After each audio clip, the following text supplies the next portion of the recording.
Hello, blood sugar champions. Leroy here, and today we're diving deep into the world of fruit to answer a question that's been on my mind for ages. What is the absolute best fruit for people with diabetes? I bought the 20 most popular fruits and made them the star of my diet. Every day, one fruit took center stage, and I'd test my blood sugar to see how much it spiked. I also checked the carb content, fiber, and glycemic index of each fruit. And guess what? I think we've got a winner. But before we reveal the champion, let's break down these 20 fruits into 3 simple buckets. The green bucket for our blood sugar-friendly fruits, the yellow bucket for those that are okay in moderation, and the red bucket for the fruits that send our blood sugar on a roller coaster ride.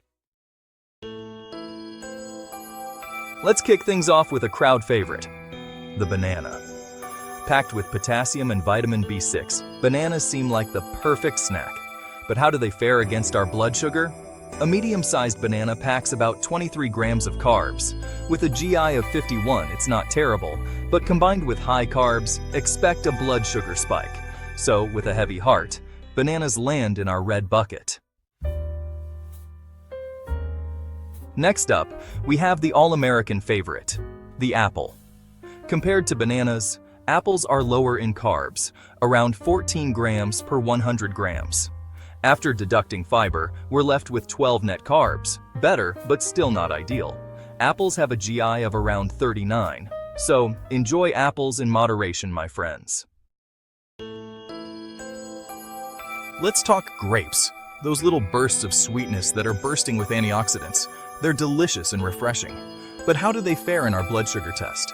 Grapes tend to be on the sweeter side, and that sweetness translates to a higher carb count.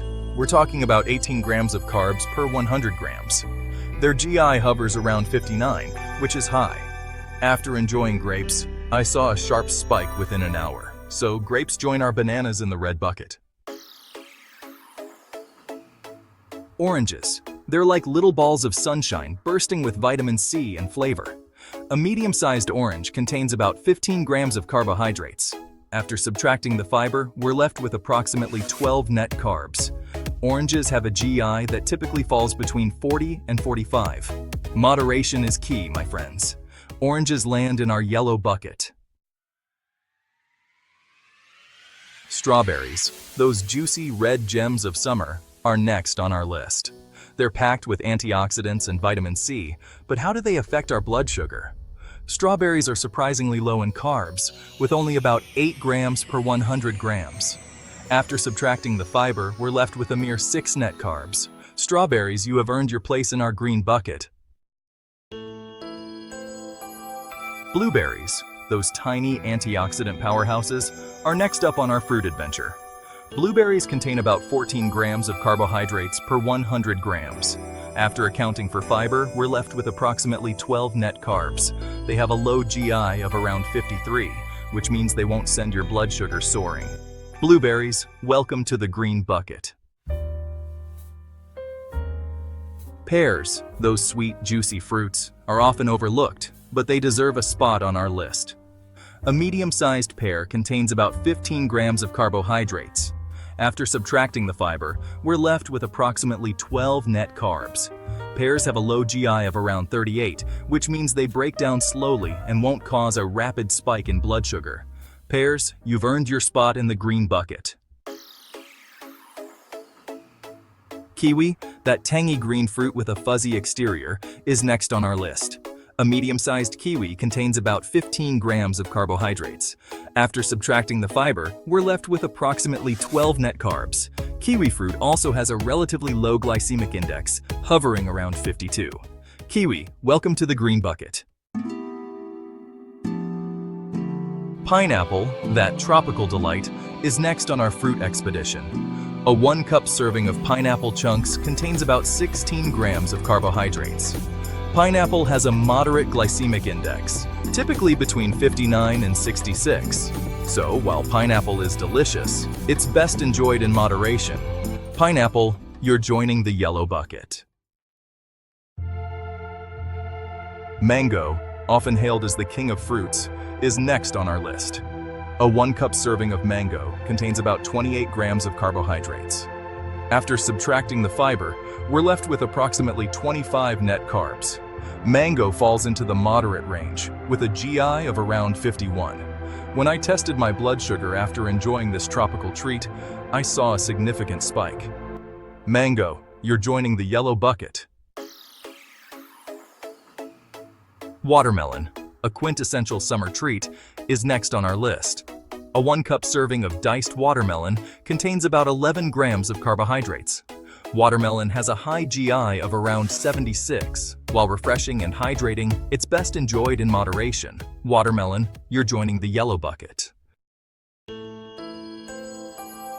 Cantaloupe, a close relative of watermelon, is next on our fruit adventure. A 1-cup serving contains about 12 grams of carbs. After subtracting fiber, it's 11 net carbs. Cantaloupe has a high glycemic index, around 65. I noticed a moderate blood sugar spike, best enjoyed in moderation. Cantaloupe, you're joining the yellow bucket. Honeydew melon, known for its pale green flesh and sweet, mild flavor, is next on our list. A 1-cup serving contains about 13 grams of carbs. After fiber, it's approximately 12 net carbs. Honeydew melon has a glycemic index around 64. I noticed a moderate spike in blood sugar. Honeydew melon, you're joining the yellow bucket. Cherries, those small but mighty fruits, are next on our fruit adventure. A 1-cup serving of cherries contains about 20 grams of carbohydrates. After subtracting the fiber, we're left with approximately 18 net carbs.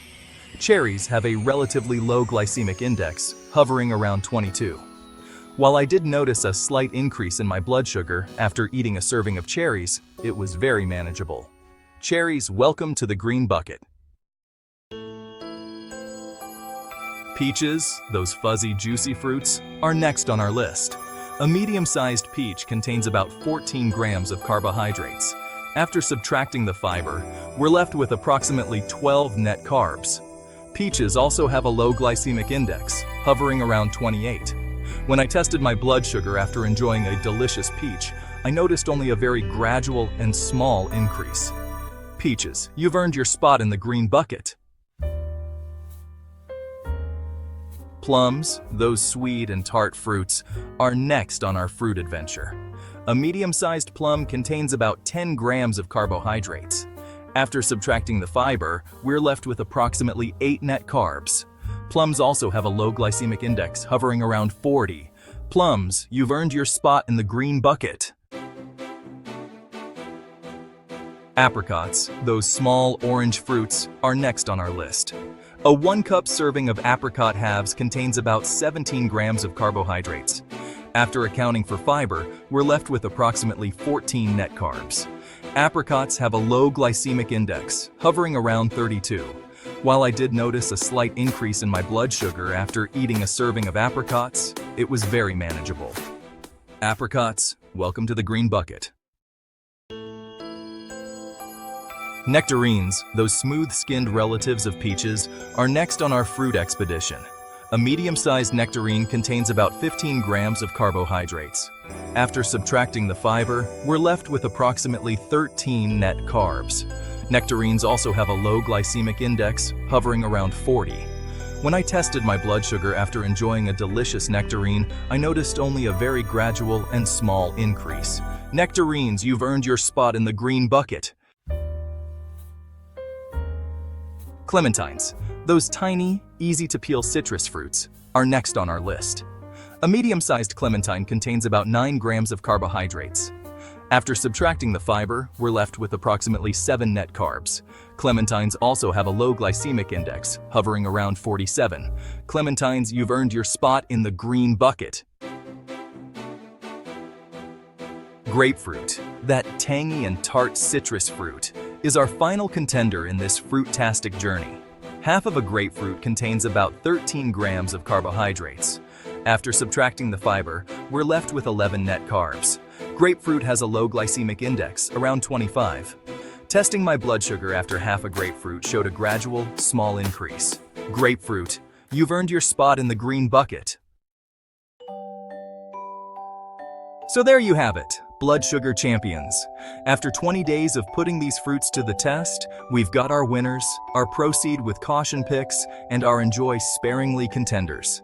By understanding how different fruits affect our blood sugar, we can make informed choices that support our health goals.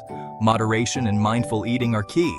So go ahead, enjoy those delicious fruits, and keep those blood sugar levels in check. Until next time, stay sweet, my friends.